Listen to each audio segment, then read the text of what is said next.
ನಂಬಿಕೊಂಡು ಬದುಕಿನಲ್ಲಿ ಒಂದು ದೊಡ್ಡ ಸಾಧನೆಯನ್ನು ಮಾಡಬೇಕು ಅಂತೇಳಿ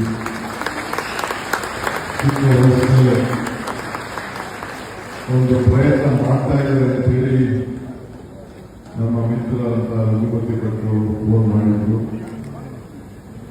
ಅದಕ್ಕೆ ನಾನು ಬಂದು ಇಲ್ಲಿ ಭಾಗಿಯಾಗಬೇಕು ಅಂತೇಳಿ ಬಹಳ ಸಂತೋಷದಿಂದ ಬಂದಿದ್ದೇನೆ.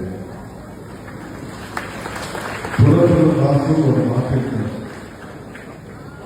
ಇದು ಭಾಗ್ಯ ಇದು ಭಾಗ್ಯ ಇದು ಭಾಗ್ಯ ಒಳಿಯ ಪರ್ವನಾಮನ ಪಾದಗಳಿಗೆ ಪರಮ ಸುಖವಯ್ಯ ಅಂತೇಳಿ ಹಂಗೆ ಬಂದು ಇವತ್ತು ದೀಕ್ಷಾ ಮಾಡಿದಂತ ಗಿನ್ನಿಸ್ ರೆಕಾರ್ಡ್ನ ಕಾರ್ಯಕ್ರಮದ ಮುಕ್ತಾಯ ಕಾರ್ಯಕ್ರಮದಲ್ಲಿ ಪಾಲ್ಗೊಂಡು ಆ ಹೆಣ್ಮಗಳಿಗೆ ಆಶೀರ್ವಾದ ಮಾಡಿ ನಿಮ್ಮ ಸನ್ನಿಧಿಲಿ ಅವರಿಗೆಲ್ಲ ಶುಭಾಶಯಗಳ ಇದು ನನ್ನ ಭಾಗ್ಯ ನನ್ನ ಭಾಗ್ಯ ನನ್ನ ಭಾಗ್ಯ ಅಂತೇಳಿ ನಾನು ಭಾವಿಸುತ್ತೇನೆ.